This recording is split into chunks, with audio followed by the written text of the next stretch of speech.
We are going to shift west and look at one of the most mythologized periods of U.S. history, the American West after the Civil War. So, when most people think of the West, they picture cowboys, open land, and opportunity, but the reality is it's a lot more complex than that, right? The West was shaped by government policy, corporate investment, conflict with Native Americans, and economic expansion. So, let's start with talking about the Great Plains. So the Great Plains after the Civil War, Americans really pushed into this region, stretching across places like Kansas. Kansas is here, Nebraska, Texas, really like pushing beyond those, right? Because this is what I would consider like mid-America. And many believe this land could support small farmers, but not everyone agreed. And so you're going to read about those differences between the experts and how they argued the land was too dry and better suited for large-scale farming. There's also this big myth about the West and that it was settled by independent individuals, but in reality, the federal government and investors played a huge role in that. And the government supported westward expansion by building these railroads to connect the East to the West, encouraging that settlement and funding the infrastructure. So the completion of the Transcontinental Railroad in 1869, that was a turning point because it does connect the East and the West, both physically and economically. So, but just with expansion also came a lot of corruption. So even in this early stage, we see a connection between business, government, and profit. Also, you have to keep in mind there were people already living in this area, right? So here are the major native groups that we know about. They're listed here. This is the area where I'm from. So, and even in this area, I want to say like the Cherokee, there was a specific group of Cherokee that were living down here in East Texas, and the chronicle was they've all been pushed out of Texas pretty much by this point. But, who was really living in the West? It wasn't just this open land. There were natives that were living there. And these native groups had very complex societies. They had strong cultural traditions. They had very deep connections to the land. And so many plain tribes depended on the bison or the American buffalo for survival, for food, shelter, clothing, and tools.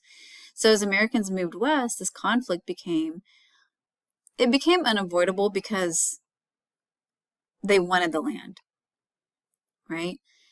And here's a picture, kind of this idea, this mindset that Anglo-Americans have while they're moving to the West. You'll notice here in the background, so this represents like the eastern part of the U.S. The telegraph is coming. We've built canals, we have bridges, we have infrastructure. Here comes the railroad, right? As we get to mid-America, everything kind of stops, but look, Lady Columbia, she's holding the telegraph, she's holding a book, she's bringing knowledge. Look how it's lighter on this side and darker on this side. And who's represented on this side? Natives are. The bison are. So apparently she's bringing progress to this uncivilized land. And it really depends on whose idea of civilization is it.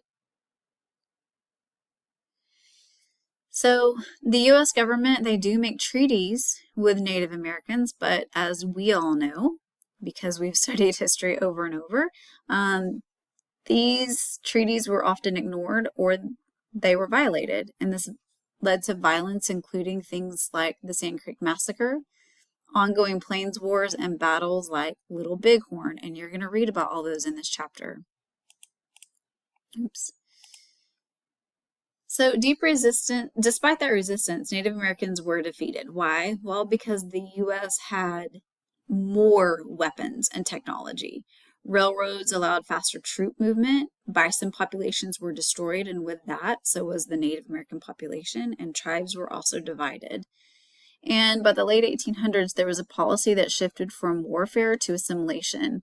It's really important that you read and understand what the Dawes Act of 1887 did, because this law, it divided tribal land into individual plots. It tried to force Native Americans to adopt American culture, and it opened, quote, unused land to white settlers.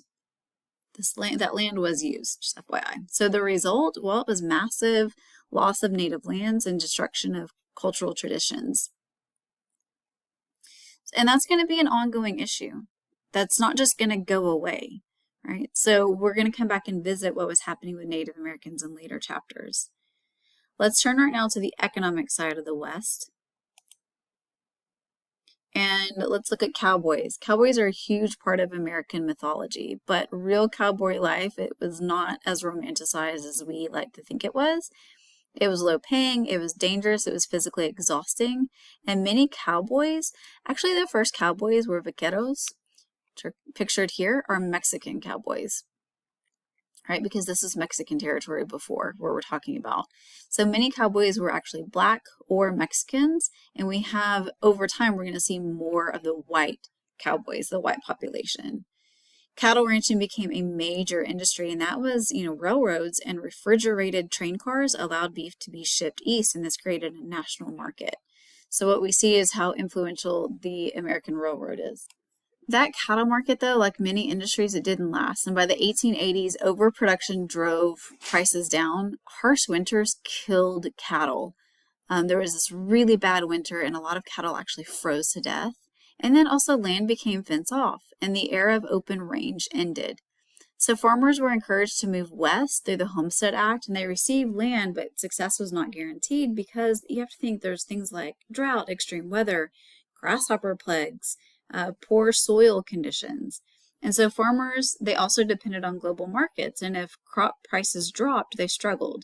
So a lot of farmers who end up moving westward, they end up struggling, and they went into debt or they just abandoned their land altogether.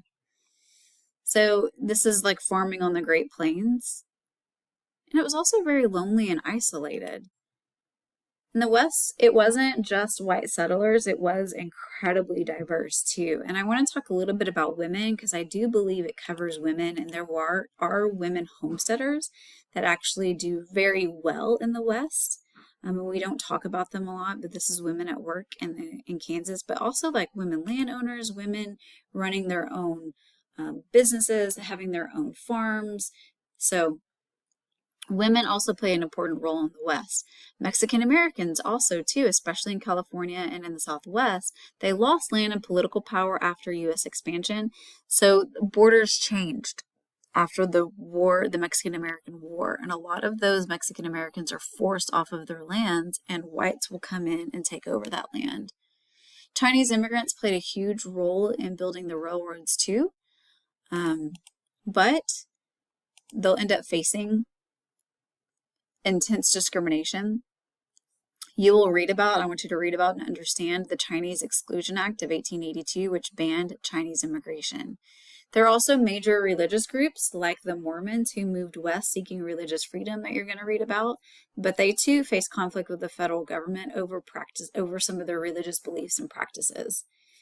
So what's the real story of the West? Well, it's not just a story of opportunity. It's a story of expansion and economic growth, government involvement, cultural conflict, and a lot of inequality. So as you go into the reading, think about this. Was the West a place of opportunity for everyone, or was that opportunity limited to certain groups?